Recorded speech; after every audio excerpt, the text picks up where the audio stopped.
Pen नगर परिषदेत मनसे पदाधिकारी आणि प्रशासन यांच्यात बैठक. कंत्राटी सफाई कामगारांच्या प्रलंबित प्रश्नांबाबत चर्चा. पेन नगर परिषदेच्या कंत्राटी सफाई कामगारांच्या विविध प्रलंबित प्रश्नांबाबत महाराष्ट्र नवनिर्माण सेनेच्या शिष्टमंडळाने नगरपालिका कार्यालयावर धडक देत प्रशासनाला जाब विचारला.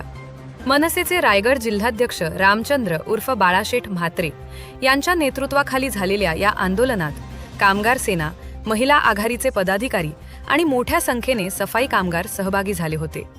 यावेळी कामगारांना शासन नियमानुसार किमान वेतन, ESIC सुविधा, बोनस, साप्ताहिक सुट्ट्या आणि ओव्हरटाईमचे मानधन देण्याची मागणी करण्यात आली.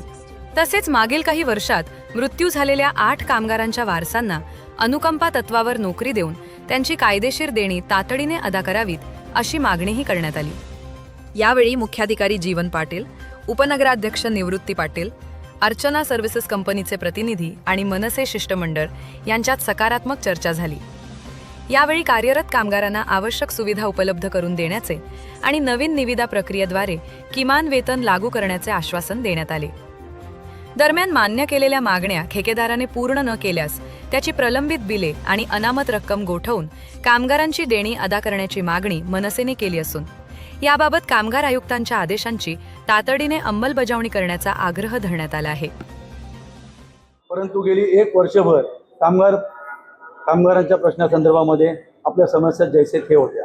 त्या संदर्भात आता नवनिर्वाचित जिल्हाध्यक्ष श्री बाळाशेठ म्हात्रे यांची नियुक्ती झाल्यानंतर त्यांनी ताबडतोब हा विषय मार्गी लावण्याचा ध्येय केलं आणि त्यानुसारच जीवन पाटील साहेबांची आणि सभापती निवृत्ती पाटील साहेब यांच्यासोबत आज दीर्घकाळ कामगार प्रश्नाच्या संदर्भात दीर्घकाळ मीटिंग केली.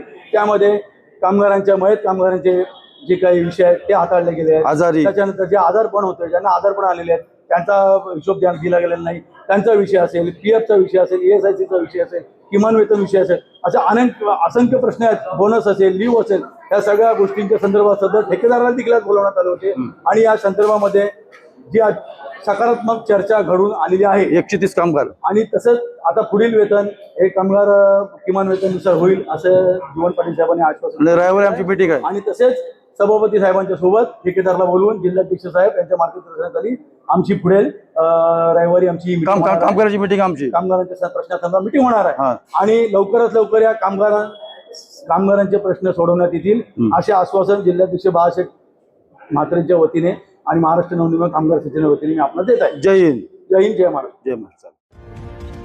आपण पाहत आहात शिवतेज समाचार न्यूज चॅनेल.